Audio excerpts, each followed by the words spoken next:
Hello hello hello.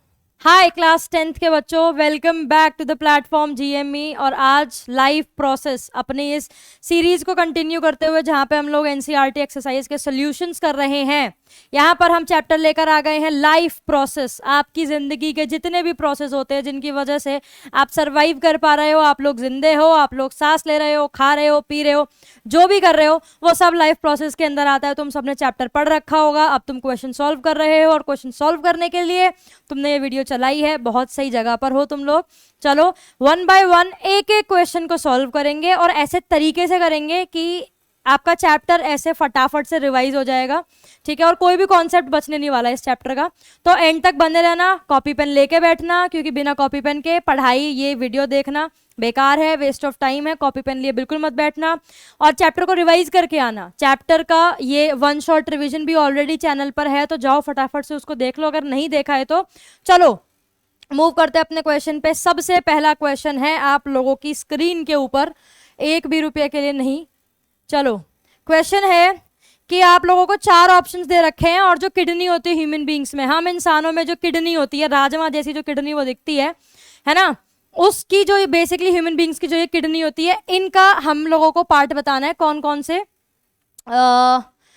कौन से system का ये पार्ट है। किडनीज जो होती है ह्यूमन बींग्स के कौन से सिस्टम का पार्ट होती है। 4 सिस्टम आप लोगों ने पढ़े हुए हैं। सबसे पहला न्यूट्रिशन, जो तुम लोग खाते हो, भोजन करते हो ना, वो न्यूट्रिशन के अंदर आता है, ठीक है। तो न्यूट्रिशन में किडनी का काम तो कुछ नहीं होता है ना। दूसरा रेस्पिरेशन, जो तुम लोग सांस लेते हो, ये ठीक है, ये रेस्पिरेशन में भी किडनी का कोई काम नहीं आता। तुम लोग सांस नहीं लेते हो किडनी की वजह से, तुम लोग नाक की वजह से सांस लेते हो, अपने लंग्स की वजह से सांस लेते हो, ठीक है। चलो एक्सक्रीशन, यस, इसके अंदर आता है तुम्हारा किडनी। सबको ये चीज पता होगा, बहुत बेसिक सा क्वेश्चन है, एमसीक्यू क्वेश्चन है और आई डोंट थिंक कि इसको एक्सप्लेन करने की जरूरत है। और इसके बाद ट्रांसपोर्टेशन, यहाँ पे ट्रांसपोर्ट करने का काम आता है, लेकिन किसको? ब्लड को। कौन से ब्लड को? ऑक्सीजन रिच ब्लड को। यहाँ पर आप लोग हार्ट का बेसिक रोल देखते हैं, ठीक है। तो 4 ऑप्शंस थे, 4 सिस्टम थे। किडनी जो है वो एक्सक्रीशन सिस्टम के अंदर आती है और सबको ये चीज पता होगी। The correct answer is excretion, ठीक है। किडनीज जो होती हैं ये वाइटल ऑर्गन्स होती हैं ऑफ द एक्सक्रीटरी सिस्टम। ये ब्लड को फिल्टर करती हैं, रिमूव करती है नाइट्रोजीनियस वेस्ट को, एंड सो, ठीक है। चलो आते हैं नेक्स्ट स्लाइड के अंदर, जिसमें आपके पास दूसरा क्वेश्चन है। और ये दूसरा क्वेश्चन जो है आपको बता रहा है कि जो जाइलम होता है प्लांट्स के अंदर, देखो प्लांट के अंदर 2 पाइप्स होते हैं, ठीक है। पहला होता है आपका जाइलम और दूसरा होता है आपका फ्लोएम, भैया, ठीक है। ये तुम लोगों ने पढ़ा होगा। जाइलम जो होता है वो क्या ट्रांसपोर्ट करता है? फ्लोएम। तो देखो फ्लोएम फूड को करता है और जो जाइलम है वो वाटर को करता है ना। और इसके ऊपर आगे जाके क्वेश्चन भी है, तो प्लीज इसको ध्यान रखना। तो जो जाइलम है और फ्लोएम है, यहाँ पर आपको बताया कि जो प्लांट्स के अंदर जाइलम है वो मेनली रिस्पॉन्सिबल किसके लिए होता है? Transportation of water. I hi, answer तो मैंने पहले दे दिया। जाइलम ट्रांसपोर्टेशन ऑफ वाटर के लिए ही तो होता है, तो option number A is the correct option. फिर भी ऑप्शन और आगे वाले देख लेते हैं। ट्रांसपोर्टेशन ऑफ फूड, नहीं मैम, वो तो फ्लोएम में होता है, अभी भी बताया आपने। Option number C transport of amino acids, नहीं है हमें इसकी जरूरत, ठीक है। और option number D transport of oxygen, जो कि करता है हार्ट, तो हमें नहीं है। तो प्लांट्स के अंदर तो जाइलम ही करता है, ह्यूमन बींग्स के अंदर ट्रांसपोर्टेशन हार्ट करता है, ठीक है। तो क्वेश्चन नंबर 2 हो चुका है खत्म। आंसर था ट्रांसपोर्टेशन ऑफ वाटर, क्योंकि जाइलम जो होता है वो वाटर का ट्रांसपोर्टेशन करता है और फ्लोएम जो है वो फूड का ट्रांसपोर्टेशन करता है। ये यहाँ पर आंसर है। आई डोंट थिंक इसको एक्सप्लेन करने की जरूरत है। आते हैं अपने तीसरे सवाल पर। तीसरा सवाल आप लोगों की स्क्रीन पर है। तीसरा सवाल आपको बोल रहा है कि ma'am autotrophic mode of nutrition में क्या क्या रिक्वायरमेंट्स होती हैं? 2 तरीकों का आपके बेसिकली न्यूट्रिशन होते हैं, नहीं 3 होते हैं, ठीक है। चलो मेजरली आप 2 पढ़ते हो। पहला होता है आपका ऑटोट्रॉफिक और दूसरा आपका होता है हेट्रोट्रॉफिक। क्या बोला मैंने बोला कि एक होता है ऑटोट्रॉफिक और एक होता है हेट्रोट्रॉफिक। ऑटो का मतलब अपने आप, ऑटोमेटिक, ठीक है। तो जहां भी आप ऑटो वर्ड देख रहे हो उसका मतलब अपने आप, सेल्फ। ऑटो का मतलब होता है सेल्फ। ट्रॉफिक का मतलब होता है न्यूट्रिशन। जहां पर भी अपना न्यूट्रिशन लेने के लिए खुद ही चीजें की जा रही हैं वो होता है ऑटोट्रॉफिक। और ये होता है बेसिकली प्लांट्स के अंदर। तुम सबको पता है ऑटोट्रॉफिक क्या होता है। ऑटोट्रॉफिक एक ऐसा मोड ऑफ न्यूट्रिशन होता है जहां पे कि अपना खाना खुद बनाया जाता है, किसी और के ऊपर डिपेंडेंट नहीं रहते हैं, सेल्फ इंडिपेंडेंट रहते हैं, सेल्फ डिपेंडेंट रहते हैं, ठीक है। हेट्रोट्रॉफिक, हेट्रो का मतलब वो सेल्फ डिपेंडेंट नहीं रहते हैं, वो दूसरों पे डिपेंडेंट रहते हैं कि भाई तुम मुझे खाने को दोगे, जैसे तुम लोग अपने घर वालों पे डिपेंडेंट हो क्योंकि खुद तो तुम कमा नहीं रहे हो अभी, है ना। तो हेटेरोट्रॉफिक मोड ऑफ न्यूट्रिशन के अंदर तुम लोग क्या देखते हो, जैसे तुम्हारा एग्जाम्पल होगा कि तुम अभी अपने घर वालों के रोटियों के टुकड़े पे पल रहे हो, ठीक है। तो ये हो गया आपका हेटेरोट्रॉफिक मोड ऑफ न्यूट्रिशन का एक एग्जाम्पल, बहुत सटीक एग्जाम्पल। तो हेटेरोट्रॉफिक मोड ऑफ न्यूट्रिशन में आप दूसरों के ऊपर डिपेंडेंट रहते हो for your own nutrition needs, ठीक है। चलो अब आपके आते हैं वापस क्वेश्चन के ऊपर। तो जो ये ऑटोट्रॉफिक मोड है जहां पे इंसान खुद खा के खुद कमा रहा है, ठीक है, खुद कमा के खा रहा है, वो मोड ऑफ न्यूट्रिशन क्या रिक्वायर करता है? Number 1 carbon dioxide and water, ठीक है जी। क्लोरोफिल, ठीक है जी। सनलाइट, ठीक है जी। और option number D all of the above, which is very true. Autotrophic mode of nutrition में आपको कुछ चंद चीजों की जरूरत होती है, उसमें से एक है कार्बन डाइऑक्साइड एंड वाटर, उसमें से दूसरा है क्लोरोफिल, तीसरा है सनलाइट और चौथा है ऑल ऑफ द अबव। तो ये सारी चीजों की आपको जरूरत होती है। आप लोगों ने एक प्रोसेस का नाम सुना होगा विच इज फोटोसिंथेसिस, ठीक है। फोटो को सिंथेसिस करना नहीं, ये फोटोसिंथेसिस नहीं होता है, इसका मतलब होता है बेसिकली एनर्जी किस तरीके से जो आपका प्लांट है वो अपने खाने को बना रहा है, ठीक है। The process of making food of the plants, उसको हम लोग बोलते हैं फोटोसिंथेसिस। तो ऑटोट्रॉफिक मोड ऑफ न्यूट्रिशन के अंदर क्या क्या चीजें होती है, ये 4 चीजें आपको चाहिए होती है। तो option number D all of the above is the correct answer. चलो ये है आपका आंसर, आई डोंट थिंक इसको एक्सप्लेन करने की जरूरत है। नेक्स्ट क्वेश्चन है the break down of pyruvate. Ma'am ये पायरुवेट क्या होता है? इसका मतलब तुम लोगों ने चैप्टर रिवाइज नहीं किया, अगर तुम ये पूछ रहे हो तो, ठीक है। तो मैं बता देती हूँ तुम्हें, क्योंकि तुम आई डोंट थिंक तुमने चैप्टर रिवाइज किया होगा, पता है मुझे। चलो पायरुवेट जो होता है ये आपका एक ऐसा कंपाउंड होता है, एक ऐसा सब्सटेंस होता है जिसके अंदर आपकी 3 कार्बन होती है। कितनी कार्बन होती है? 3 कार्बन होती है। तो चलो ब्रेक डाउन ऑफ पायरुवेट जो होता है, जब आपको वो कार्बन डाइऑक्साइड, वाटर और एनर्जी देता है, तो ये कहां पर होता है? पहला साइटोप्लाज्म के अंदर होता है, दूसरा माइटोकॉन्ड्रिया, तीसरा क्लोरोप्लास्ट और चौथा न्यूक्लियस। देखो एक लाइन होती है जिसको इंसान कभी नहीं भूल सकता, ठीक है, वो है mitochondria is the power house of the cell, ठीक है। Mitochondria is the power house of the cell. तो ये एक ऐसी अनफॉरगेटेबल लाइन है जो कोई नहीं भूल सकता, है ना। तो अगर एनर्जी का जिक्र है, इसका मतलब माइटोकॉन्ड्रिया की हम लोग बात कर रहे हैं, है ना। तो जो ये ब्रेक डाउन हो रहा है पायरुवेट का, जिससे हमें कार्बन डाइऑक्साइड, वाटर और एनर्जी मिल रही है, ये कहां पर हो रहा है? एनर्जी की बात हो रही है भाई, बिना सोचे समझे माइटोकॉन्ड्रिया पे क्लिक कर दो, आंसर, ठीक है। चलो तो माइटोकॉन्ड्रिया हो जाता है तुम्हारा answer. Correct answer is mitochondria. Pyruvate enter करता है माइटोकॉन्ड्रिया के अंदर और उसके अंदर होता है ऑक्सीडेशन। ऑक्सीडेशन का मतलब होता है एडिशन ऑफ ऑक्सीजन, तुम सबको पता होना चाहिए, ठीक है। और तुम्हें क्या देता है? एनर्जी देता है, जिसको हम लोग बोलते हैं एटीपी। एटीपी क्या होता है? Energy currency of the cell. और बहुत सारा वाटर एंड कार्बन डाइऑक्साइड बाहर निकलता है। नेक्स्ट क्वेश्चन, हमारी बॉडी में जो फैट्स होते हैं वो कैसे डाइजेस्ट होते हैं? और दूसरा पार्ट बोल रहा है कि ये जो प्रोसेस है वो कहां पर होता है। चलो आंसर पढ़ते हैं। सबसे पहला, जो फैट है आपकी बॉडी में वो डाइजेस्ट होते हैं स्मॉल इंटेस्टाइन के अंदर। ये बात गांठ बांध लें सारे के सारे बच्चे जो इस लेक्चर को देख रहे हैं, समझ में आया, ठीक है। चलो जो फैट है वो डाइजेस्टेड होते हैं आपके, वो डाइजेस्ट होते हैं स्मॉल इंटेस्टाइन के अंदर। Small intestine is the complete digestion site. जो आपका डाइजेशन कंप्लीट होता है वो स्मॉल इंटेस्टाइन के अंदर होता है, ये बात को ध्यान रखना, ठीक है। तो जो फैट्स हैं वो टोटल डाइजेस्ट किए जाते हैं आपके स्मॉल इंटेस्टाइन के अंदर। और क्या प्रोसेस होता है वो अब उसके बारे में बात कर लेते हैं।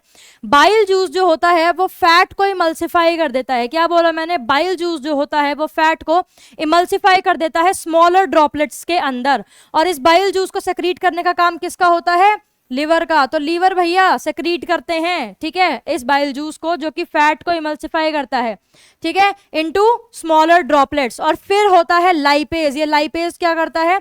इन्हीं फर्दर स्मॉलर जो आपकी ड्रॉपलेट्स होती है इनको ब्रेक डाउन कर देता है into fatty acids and glycerol. समझ में आया? इसकी वजह से क्या होता है कि आपके जितने भी ये मॉलिक्यूल्स होते हैं ये और ज़्यादा सिंपल हो जाते हैं और डाइजेशन में और भी ज़्यादा आसानी होती है। This ensures efficient digestion and absorption. तो आपने यहाँ पर क्या देखा? सबसे पहले आप लोगों ने देखा स्मॉल इंटेस्टाइन का रोल। किसका रोल देखा? स्मॉल इंटेस्टाइन का। कि मैम ये जो स्मॉल इंटेस्टाइन है, आपने हमें बताया कि टोटल डाइजेशन जो होता है वो यहाँ पे खत्म होता है। दूसरा मैंने बताया कि लिवर में बेसिकली सेक्रीट किया जाता है बाइल जूस को, और यही बाइल जूस जो है ये करता है इमल्सिफिकेशन। क्या करता है? इमल्सिफिकेशन। क्या? किसकी? फैट की। तो इमल्सिफिकेशन ऑफ फैट्स यहाँ से होता है। इसके बाद होता है आपका लाइपेज, जो इन्हीं इमल्सिफाइड फैट को फर्दर किस में ब्रेक कर देता है, ग्लिसरॉल में और फैटी एसिड्स में, फैटी एसिड्स एंड ग्लिसरॉल के अंदर। तो ये है आपका कंप्लीट प्रोसेस। बढ़ते हैं अपने अगले सवाल की तरफ। एनर्जी बनाए रखो, कॉपी पेन ले नहीं रखी है तो फटाफट से प्लीज ले लो, ठीक है, क्योंकि बहुत बढ़िया बढ़िया से क्वेश्चन आ रहे हैं। नेक्स्ट क्वेश्चन है आपका, what is the role of saliva in the digestion of food. आपके खाने को पचाने में सलाइवा जो होता है उसका क्या रोल होता है, ये आपको बताना है। कितना आसान क्वेश्चन है। देखो मैंने तुम्हें बताया कि आपका जो डाइजेशन शुरू होता है, अभी मैंने बताया कि जो आपका डाइजेशन है वो कंप्लीट होता है, डाइजेशन कंप्लीट होता है स्मॉल इंटेस्टाइन के अंदर। क्या बोला मैंने, डाइजेशन कंप्लीट होता है स्मॉल इंटेस्टाइन के अंदर। और डाइजेशन स्टार्ट कहाँ पर होता है भाई, जो चीज खत्म हो रही है वो कभी ना कभी शुरू तो हुई होगी ना। तो डाइजेशन शुरू कहाँ हुआ है, डाइजेशन शुरू होता है एज सून एज आप खाने को अपने मुंह के अंदर रखते हैं। समझ में आया। तो माउथ से शुरू होता है आपका डाइजेशन, और इसी माउथ में होता है टंग, और टंग बेसिकली क्या करती है, रोलिंग में हेल्प करती है फूड की। और इसी माउथ के अंदर होता है सलाइवा, जिसके अंदर होता है सलाइवरी अमाइलेज, जो कि क्या करता है, जो आपकी शुगर होती है उसको माल्टोज में चेंज करने का काम करता है। और यही रोल होता है किसका, सलाइवा का। आओ एक बार पढ़ लेते हैं। सलाइवा क्या करता है, मॉइस्चन कर देता है आपके फूड को। क्यों, क्योंकि उसके अंदर होता है salivary amylase. Saliva moistures the food contain salivary amylase. ये इसके अंदर एक बैक्टीरिया बेसिकली प्रेजेंट होता है, ठीक है। तो सलाइवा में होता है सलाइवरी अमाइलेज, ठीक है, जो कि बेसिकली आगे जाके जो आपकी स्टार्च होती है या जो आपकी शुगर होती है उसको सिंपल शुगर में कन्वर्ट कर देता है, जिसको हम लोग बोलते हैं माल्टोज। तो ये बात प्लीज ध्यान रखना। और जो आपका डाइजेशन है वो शुरू कहाँ से होता है, फ्रॉम योर माउथ इटसेल्फ। बढ़ते हैं अपने अगले सवाल की तरफ, फटाफट से जोश को हाई रखना। नेक्स्ट क्वेश्चन है, what are the necessary conditions for the autotrophic nutrition. अभी मैंने तुम्हें बताया कि ऑटोट्रॉफिक और हेटेरोट्रॉफिक कौन से न्यूट्रिशंस होते हैं। अब आपको बोला है कि ये जो ऑटोट्रॉफिक न्यूट्रिशन है इसमें कौन कौन सी कंडीशन जरूरी है और इसके बाय प्रोडक्ट क्या है। बाय प्रोडक्ट का मतलब होता है कौन कौन से प्रोडक्ट एज अ रिजल्ट निकलते हैं, ठीक है। सबसे पहला कंडीशंस क्या क्या होती हैं, ये जो प्रोसेस है जिससे हमें फूड मिलता है बेसिकली प्लांट्स को, वो कौन सा है, दैट इज फोटोसिंथेसिस। अब बड़े ध्यान से सुनना इस बात को। कौन कौन से कंडीशंस हमें रिक्वायर्ड होती हैं। सबसे पहला सनलाइट, भाई सूरज की धूप चाहिए। सूरज की धूप पत्तियों पे पड़ेगी, क्लोरोफिल के थ्रू वो क्या होंगी, एब्जॉर्ब होंगी। तो सनलाइट और क्लोरोफिल तो आपको चाहिए, ठीक है। तो सूरज चाचा इसीलिए हैं वहां पे चमक रहे हैं क्योंकि उनको सनलाइट देनी है प्लांट्स को, ठीक है, क्योंकि प्लांट्स तो ढाल ही नहीं है, वो तो काम कर रहे हैं, है ना। तो कंडीशंस में क्या आता है, सबसे पहले आती है सूरज की धूप, फिर आती है क्लोरोफिल, उसके बाद आता है कार्बन डाइऑक्साइड जो कि हमारी एयर में प्रेजेंट होता है, एंड देन वाटर, ठीक है, पानी। उसके बाद में ये बेसिकली कंडीशंस हैं जो कि रिक्वायर्ड होती है। किसके लिए रिक्वायर्ड होती है, ये रिक्वायर्ड होती है ऑटोट्रॉफिक मोड ऑफ न्यूट्रिशन के लिए। नेक्स्ट जो बाय प्रोडक्ट होते हैं उसमें होता है ग्लूकोज एंड ऑक्सीजन। ग्लूकोज और ऑक्सीजन जो होते हैं एज अ बाय प्रोडक्ट इनको रिलीज किया जाता है, ठीक है। आते हैं अपने नेक्स्ट क्वेश्चन की तरफ। What are the differences between aerobic and anaerobic respiration. भाई अनएरोबिक और एरोबिक रेस्पिरेशन, रेस्पिरेशन के तो दो टाइप्स, एरोबिक एंड अनएरोबिक। सबसे पहले तो आपको उनके बीच में डिफरेंस बताना है, उसके बाद वो ऑर्गेनिज्म बताने हैं जो अनएरोबिक मोड ऑफ रेस्पिरेशन को यूज करते हैं, ठीक है। तो फटाफट से इसको भी देख लेते हैं। सबसे पहला जो आपका एरोबिक रेस्पिरेशन होता है, एरोबिक रेस्पिरेशन, और दूसरा आपका होता है अनएरोबिक रेस्पिरेशन।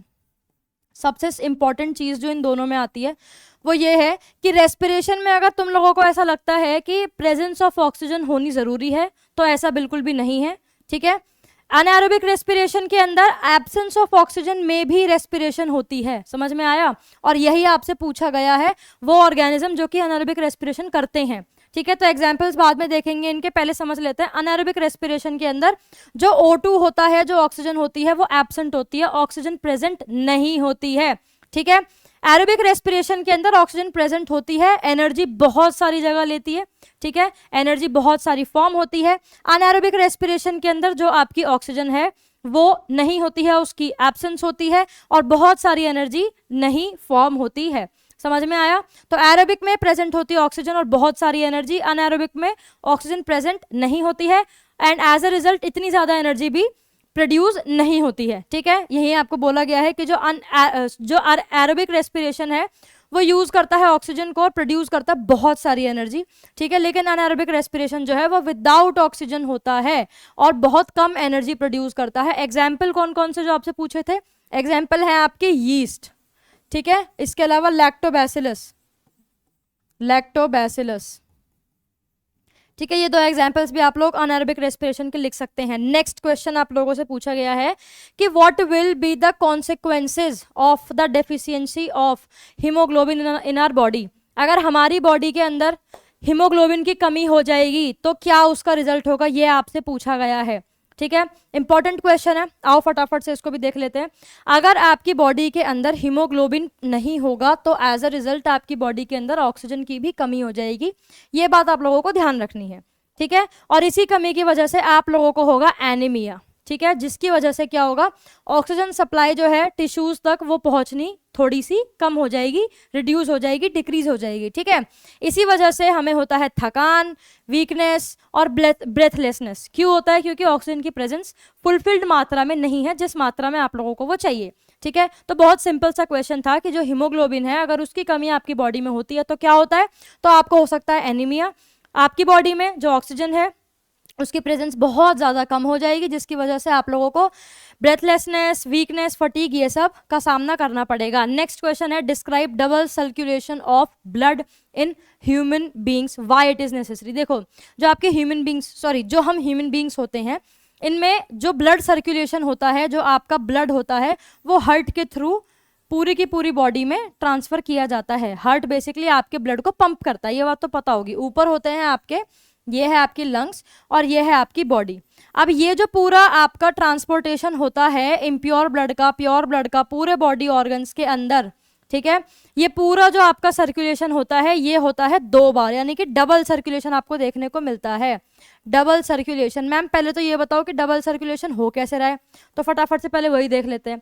जो आपकी लंग्स हैं जब वो पहले लेफ्ट एट्रियम के अंदर जाएंगी तो वो जाएंगी पल्मोनरी वीन्स की हेल्प से, और उसके बाद में जब यहाँ से आपका ब्लड पूरी की पूरी बॉडी के अंदर जाएगा तो वो जाएगा ऑर्टा आर्टरी की हेल्प से।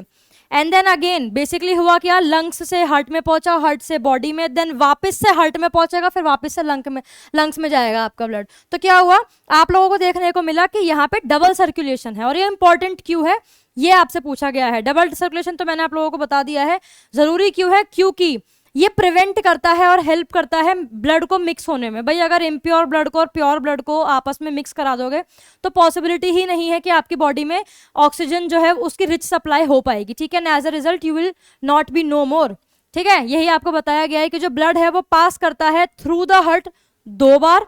सबसे पहला है पल्मोनरी, जब मैंने आपको बताया कि जो लंग्स है, लंग्स से आपका जो ब्लड है वो हार्ट पे जा रहा है, वो जा रहा है पल्मोनरी वीन्स की हेल्प से। और फिर होता है सिस्टमैटिक सर्कुलेशन जो ऑर्टा आर्टरी की हेल्प से, हार्ट में ही, हार्ट से ही बेसिकली क्या होता है, बॉडी ऑर्गन्स में आपके जितने भी ब्लड होता है वो सर्कुलेट किया जाता है। Next, it prevents mixing of blood. क्यों जरूरी है, क्योंकि जो आपका ब्लड है उसकी मिक्सिंग ताकि ना हो जाए उसको प्रिवेंट करता है और इंश्योर करता है कि प्रॉपर फुलफिल्ड मात्रा में आपकी बॉडी को ऑक्सीजन की डिलीवरी, ऑक्सीजन की सप्लाई हो रही है, ठीक है। बढ़ते हैं नेक्स्ट क्वेश्चन की तरफ, कुछ ही क्वेश्चंस लेफ्ट हैं। क्वेश्चन है what are the differences between transport of materials in xylem and phloem. Xylem और फ्लोएम में जो डिफरेंस है ट्रांसपोर्टेशन का वो है क्या, ये आपसे पूछा जा रहा है। जाइलम क्या ट्रांसपोर्ट करता है, फ्लोएम क्या ट्रांसपोर्ट करता है, पहले हम लोग इसकी बात कर चुके हैं, ठीक है। सबसे पहला जो आपका जाइलम होता है वो करता है वाटर को ट्रांसपोर्ट। किसको ट्रांसपोर्ट करता है भाई, वाटर को ट्रांसपोर्ट करता है। अब अगर वाटर की ट्रांसपोर्टेशन जाइलम के थ्रू हो रही है तो ये सिर्फ और सिर्फ अपवर्ड डायरेक्शन में होती है। किस में होती है, सिर्फ और सिर्फ अपवर्ड डायरेक्शन में होती है, लेकिन बिना एनर्जी, क्योंकि ऑलरेडी यूनिडायरेक्शनल है ये, ठीक है, ये सिर्फ एक ही डायरेक्शनल में मूव हो रहा है। उसके बाद है फ्लोएम। फ्लोएम क्या है, ये फूड को ट्रांसपोर्ट कर रहा है और फूड आपके प्लांट की बॉडी के हर एक पार्ट में ट्रांसफर होगा। इसीलिए जो फ्लोएम है जब वो फूड को ट्रांसपोर्ट करता है तो वो सारे ही डायरेक्शंस में जाता है, इन बोथ डायरेक्शंस, अपवर्ड भी, डाउनवर्ड्स भी, साइडवर्ड्स भी, वो सारी डायरेक्शंस में मूव करता है और एनर्जी को यूज करता है। यही मेजर डिफरेंस है आपके xylem and phloem mode of transportation के अंदर। क्वेश्चन नंबर 13 है compare the functioning of alveoli in the lungs and nephrons in the kidney. देखो जो आपकी किडनी होती है, जो हमारी किडनी होती है, इस किडनी के अंदर होते हैं नेफ्रॉन्स, और ये नेफ्रॉन भैया क्या करते हैं, और उसके बाद है आपके पास लंग्स। इन लंग्स के अंदर होता है एल्वियोलाई। आपको इन दोनों के जितने भी सिस्टम्स हैं ये बताने हैं, जो काम ये करते हैं, जो इनकी फंक्शनिंग है वो कंपेयर करनी है, ठीक है। तो किडनी के अंदर होते हैं नेफ्रॉन्स। ये नेफ्रॉन क्या करते हैं, ये ब्लड को करते हैं फिल्टर, फिल्टरिंग ऑफ ब्लड इनका मेजर काम होता है। और जो ये लंग्स होती हैं, जो इनके अंदर एल्वियोलाई होती हैं, ये एक ऐसी साइट होती है जहां पर जो आपकी गैसेज हैं उनका एक्सचेंज होता है। समझ में आई?